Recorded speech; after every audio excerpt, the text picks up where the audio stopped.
My name is Zachary Baker. I am an IT field technician for Lubbock Independent School District, and I have been doing wargaming in general since roughly 2016, and I've been involved with the Conquest community since late 2018, early 2019. Well, miniature wargaming as a hobby is a hobby that is where you simulate battles, whether they be historical or fictional, and it's really dependent on the system whether you're doing the historical or fictional battles, and you do this using a mixture of dice and little plastic, sometimes made of resin, sometimes made of metal miniatures that have their own sets, stats, and statistics.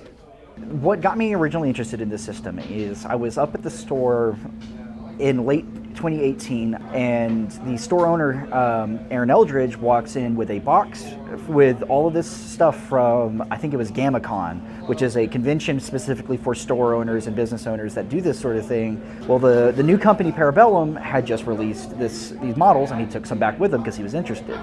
He set them out on the table, and I saw a knight, a noble lord riding on horseback, lance held ready to fight, and I thought, I like that model, I want to play that game, and if nobody else will run that game, I'll do it. So building community afterwards kind of started with just a few players that had all been interested in the game immediately, and we built from there, a core group. I was kind of the head of that. The group then kind of started early 2019. People started to pick up the game. I had kind of fought to keep people coming up consistently. And we were off and on for a while, but eventually we kind of got a steady schedule. And then just being around other people that are interested in board games, just up at the store playing this game, we started to get more and more attention. And eventually people found out whenever we were coming up normally, and we would get people showing up. And our group grew kind of slowly. It got stifled a bit by the onset of the lockdowns from COVID, as you know, being forced to not be near other people will do.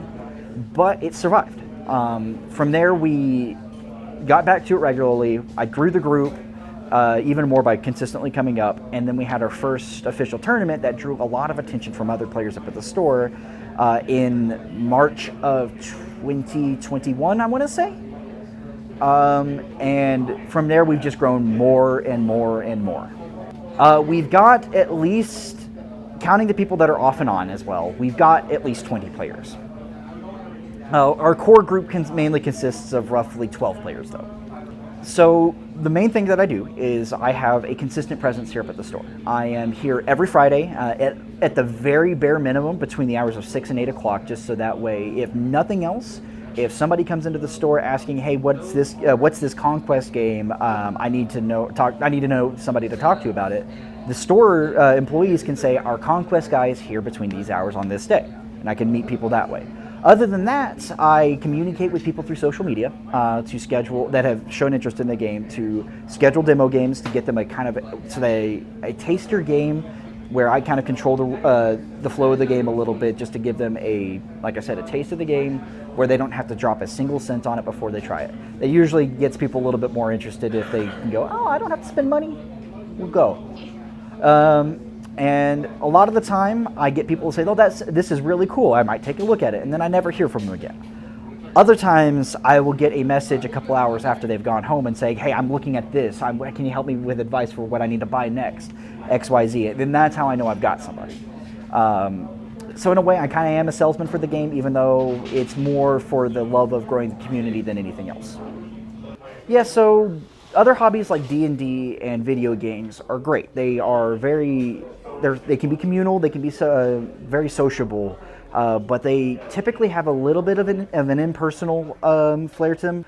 This game is both a social game where and wargaming in general, it's very social because you're going to be up at the store spending upwards of 2 to, depending on how much you talk with your opponent, maybe even 4 hours, just spending time with somebody actively engaged in this game. Then also the game itself is very tactile. You don't just buy the pieces and go from there. You buy them, you have to build them and paint them and assemble them. But it's, like I said, it's very tactile. You're involved with what you're creating. So it's got the very cerebral, strategic side of things. It's got the social side, and then it's also got the creative side of what you build and how you write your own story with your models and your faction.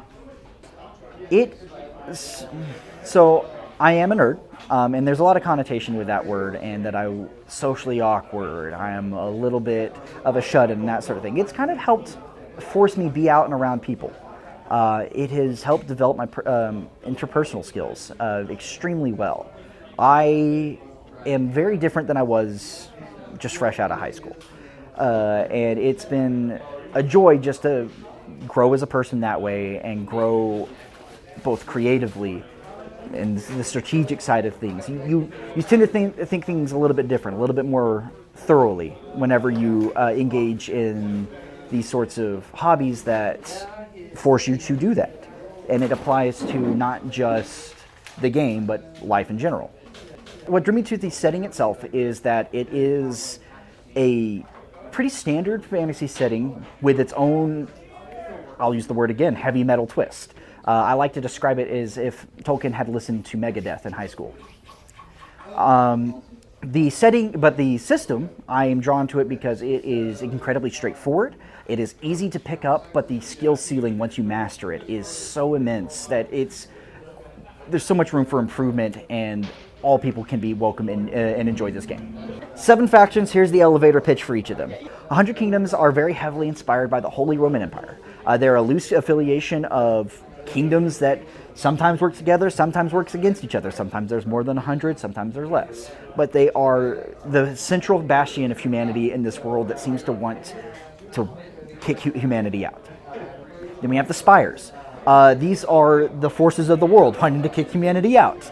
They are aliens from that used to have a galaxy-spanning empire that collapsed upon them. They have fled to the planet of Ea, where this setting takes place, and have kind of subdivided themselves into factions that have split off and had their major schisms. Then we have the Dweghom, your classical fantasy dwarves, except they're on fire and they're angry. Those are 2 separate things. They are fine with being on fire, they're just angry. They were actually originally created by the Spires themselves as a gift to the dragons. Well, the Dweghom rose up, killed all the dragons, and now they exist as they are. Then we have the Nords. They're Vikings.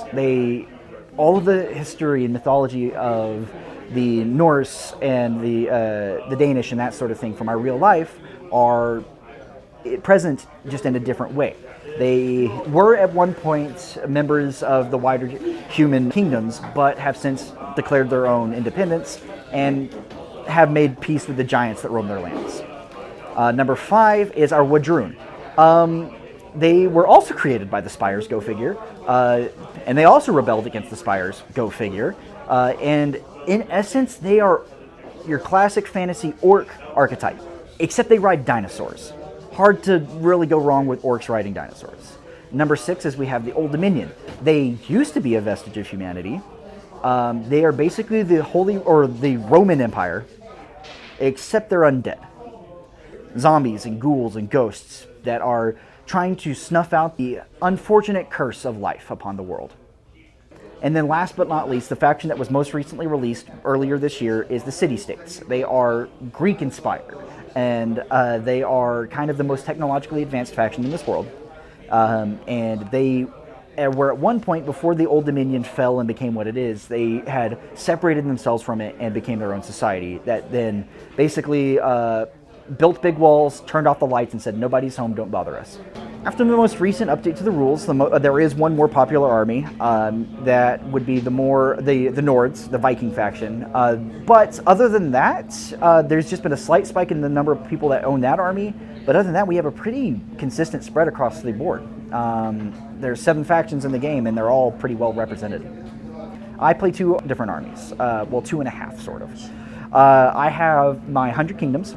That it's all pure infantry and cavalry. Then I also have the aforementioned Nords.